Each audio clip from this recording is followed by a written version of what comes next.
Am I the a-hole for saying no to picking up my son's half-sister from school? I am a single mom of 2 boys ages 11 and 10. Their father and I divorced 5 years ago after I learned he was cheating on me. He got her pregnant, either right before he told me and that was why he confessed, or right after. But our divorce was not an easy one. He wanted to stay friends when I could not even look at him after what he did. He and I were together for over 13 years. He was also a friend before he was my boyfriend/husband, and to have him betrayed me like that and treat me as he had was awful. He married his affair partner. They had a daughter within months of our separation, followed by a son after the divorce/their marriage. Last year, they lost a baby, which led to the discovery that his wife had cancer. What followed was a lot of fighting between the two of us again. He wanted me to help him and his wife out. He said their children, who are currently 5 and 3, needed family beyond just him and his wife. His own family disowned him for our divorce as they were extremely religious and she has no family. I told him it would be over my dead body I would help him. He argued that it was for the children, and if not for his kids with her, then for our boys, who could see their family heal and be one. I told him he stopped any chance of that happening when he cheated on me.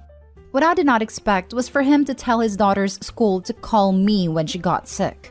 He was at work at a time and couldn't leave apparently because he had already missed a lot of work due to his wife, and she was home recovering from chemo. I got a call, was asked if I would pick her up, and I said no. Several hours later, I got reamed on the phone by him for leaving a sick child at school when I knew they had nobody. This is when he told me how he couldn't leave and how his wife was resting. I told him the babysitter for his son should have been called over me. He told me he was in daycare and that I should be ashamed because she was a sick child who was going through a lot, and I could have helped. He told me he hoped our sons are going to be ashamed of me. They aren't, and I argued back with him over the phone at a time. But I guess part of me does feel bad for the child. My sons also sensed an atmosphere while they were with their dad after the incident when they talked about me, and I hate that for them. Am I the a-hole? Now for the top comments. Not the a-hole. He has the nerve to try to manipulate you after cheating? Those aren't your kids and not your problem. I also feel bad for the girl, but it's his mess to solve. Give an inch, he'll take a mile. Say no now to prevent future problems. That is my concern. I do not want to be part of those 2 children's lives in any big way. And if I say yes to one thing, then it gets harder to say no again. And that establishes more of a relationship than I ever want with them. Your ex is trying to use your basic decency to manipulate you. No responsible parent puts down an emergency contact without getting confirmation by the contact. This is all on him. As sad and unfortunate a situation as it is for his children, you have the right to refuse to be their carer. He put his daughter in this position, not you. He is to blame for any discomfort she may have experienced. Not the a-hole. Not the a-hole. He is lining you up to be a mom to their kids after his wife dies. His behavior is disgusting. Stick to your guns. Oh yes, just wait until he wants you to take all the kids during your custody time. Draw a firm line in the sand now. Yes, this. There was a post on here of a man that cheated on his wife, divorced her, and when the affair partner and mother of his other child died, he insisted on a poster, his ex-wife, let the daughter call her mom. He even sent that OP videos of the little girl crying for her mommy. Not the a-hole. What kind of fool lists his ex-wife as emergency contact for his affair child? The audacity of him to get mad at you. The only children of his you need to care for are the ones you share with him. Do not let him tell you otherwise. Too bad he tanked his own life, but that's not your problem at all. If he can't handle the situation he got himself into, he needs to figure out a way to get himself through it. You're not responsible for his mistakes. While it's unfortunate his wife has cancer, you're still not obligated to help him at all with anything, except as related to your children. He can apologize and make amends with family or go out and make friends and get support that way. It's not your job. The type of a-hole who assumes that once the affair partner, current wife, passes or is placed in some form of care, expects his ex to take him back and go back to playing happy family. He's basically trying to get Opie lined up as the new mommy to his kids with his affair partner once the affair partner is no longer in the picture. Next story. Am I the a-hole for telling my mom and sister to pay our bills if they agree my wife should be able to be a stay-at-home? My 28 male, wife 31 female, has recently started to express interest in being a stay-at-home wife to prep for being a stay-at-home mom. We don't have kids and haven't been trying. And before getting married, we talked about kids and work/home arrangement. And we agreed that we'd both work prior to and once we had kids, and agreed we'd take turns with the stay-at-home portion for the first year or two after potential kids were born, then both back to work. Now she wants to do away with that. It wants to be a stay-at-home wife until we have kids and then be a stay-at-home mom. I never want that. I never wanted that. And I made that clear from the start when we got serious. I enjoy my job a lot, but my salary can't sustain a family. And I don't want to go back to school and change careers like she wants me to make it happen. I don't want to take up a second job either, knowing I'd still be doing half the housework and childcare. Not that that's a bad thing. Whereas both my mom and her parents are local, she'd have plenty of help during the day and able to get downtime. We had dinner at my mother's a couple days ago with my sister and her kids. While we were there, my wife goes, "Your son's being mean. He won't let me be a stay-at-home mom." First, my family took this as she's pregnant and got excited. So I had to tell them that wasn't it, that she just wants to be a stay-at-home. It turned into this 3-on-1 conversation about how I should let her stay at home if that's what she really wants, and I should be taking care of her and finding a way to make this happen for her. Finally, I go, "Would you two help her with the house whenever she needs it?" Of course. That's what family's for. Especially when you start having kids will help. Cool. Keep that same energy and help me pay all our bills and every other expense to upkeep our current quality of life, if you feel so strongly that she should get to stay home. They did not like that and told me I was being overdramatic. My mom called me stubborn and told me to find corners to cut to afford everything on my salary and drop things like streaming services, some of my hobbies, go from 2 cars to 1, etc. We left and my wife wasn't too happy on the way home. She says I was out of line for saying that to my mom and sister, especially since she thinks I was serious. Was I wrong for telling my mom and sister to pay our bills if they wanted me to go along with it? Not today, Hall, because you didn't bring it up to them. Your wife did. She was being manipulative and you called her on it. Be careful. I could see an, "Oops, we're pregnant. Now we have to stay home" moment coming. Haha, glad it wasn't just me seeing it. Not the a-hole. I've been here and the divorce will be horrible once you have children. Get out now. She's shown her true colors. This is the warning sign. Seriously, divorce this woman. Not the a-hole. Or at least get a vasectomy. I agree. End this now. Being stay-at-home used to mean all husbands needed to do at home was mow the lawn, shovel snow, and take cars in for service. If her expectation is you will be doing half the housework and childcare when at home, don't come at me. I believe in involved parents of all genders, just making a point here. Plus working 2 jobs, or going to school while working to get a higher salary job you don't even want. When the agreement was you would take turns being stay-at-home after kids, that would be a big nope for me.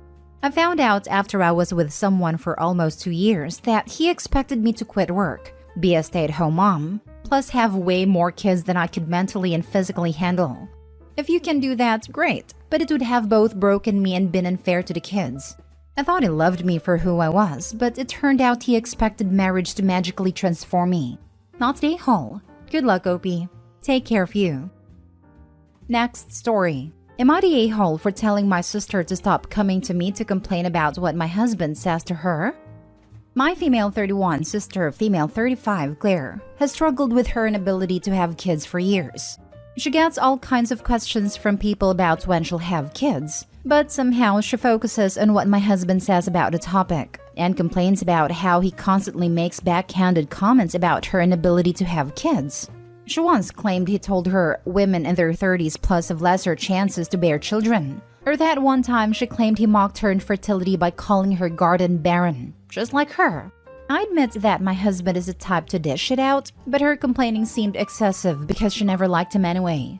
Last week, we got together for dinner at my parents' house. My sister came downstairs later while my mom and I were in the kitchen and told me that my husband suggested she backs out of her IVF treatment and find a better use for the money when she announced wanting to try IVF. She went on about how insensitive and hurtful his words were.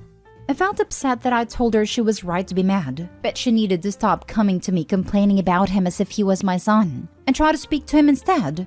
She snapped at me saying she'll already talk to him, but since he's my husband and I brought him into the family, then I should be the one to handle him. I told her reasoning didn't make any sense, but she called me selfish and cruel just like him. It got so overwhelming when my mom sided with her, even going as far as to say I was enabling him. I left and went home. My husband said my sister is just being too sensitive because he was just giving his honest opinion when she brought up the IVF, and said that if she has an issue with him, he should tell him to his face. He also said that she's probably looking for an excuse to pick an argument with me, and that I was innocent and had nothing to do with this despite her trying to involve me. Neither she nor my parents are speaking to me as of now. Am I the a-hole? Now for the comments.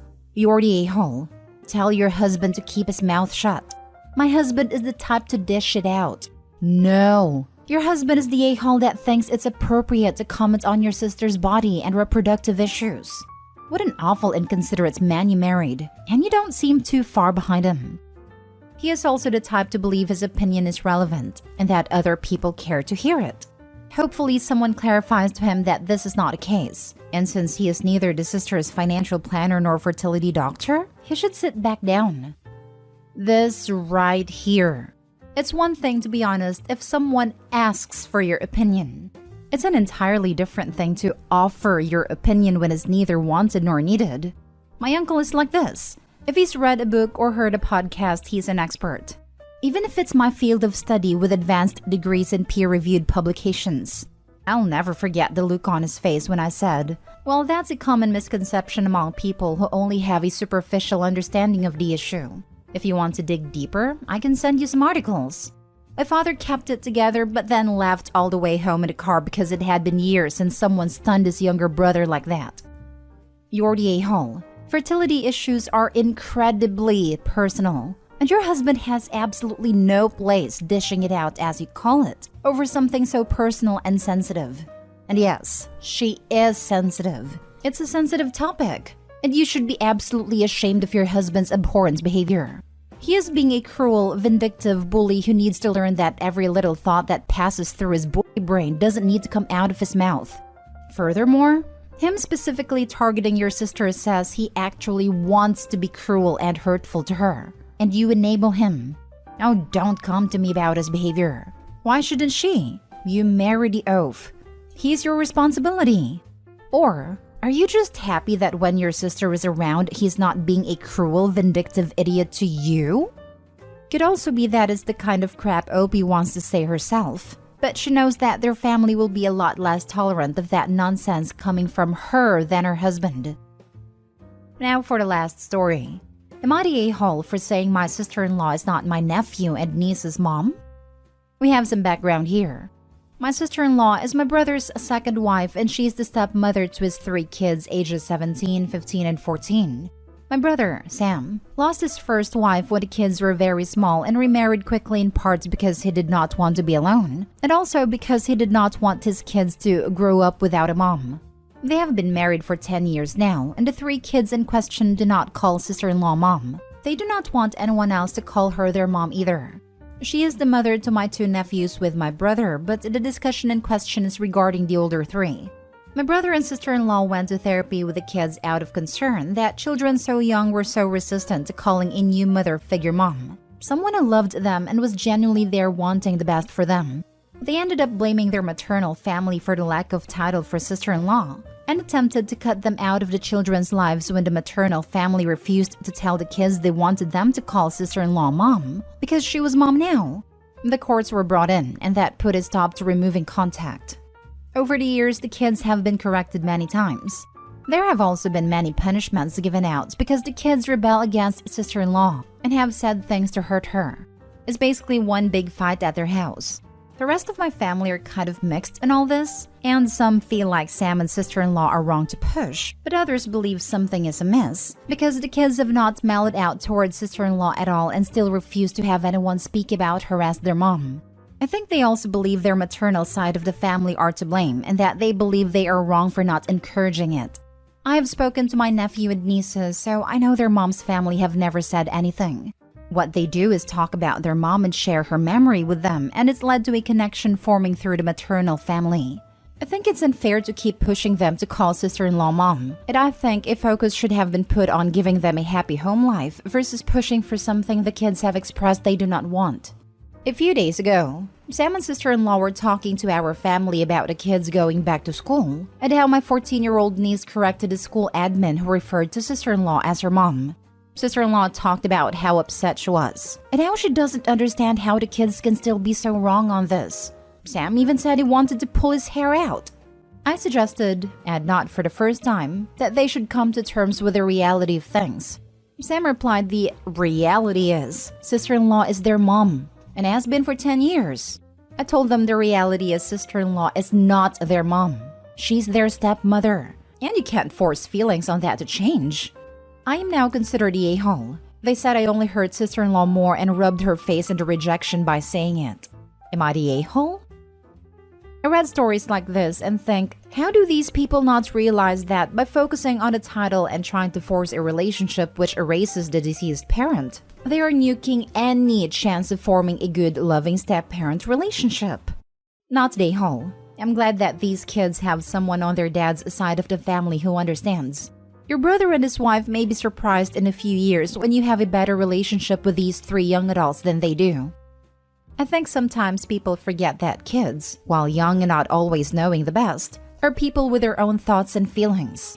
Sometimes people see kids as people who can be totally molded, including their own feelings, but just like adults, those can be hard to develop towards certain people for a variety of reasons. And trying to force something before they're ready will cause them to dig in their heels, much as it would for an adult. Had they not insisted upon it so early and so aggressively, and instead allowed the kids time to develop a maternal bond, it might have happened naturally. Making it a point of contention cemented her position as stepmom in their hearts and minds forever.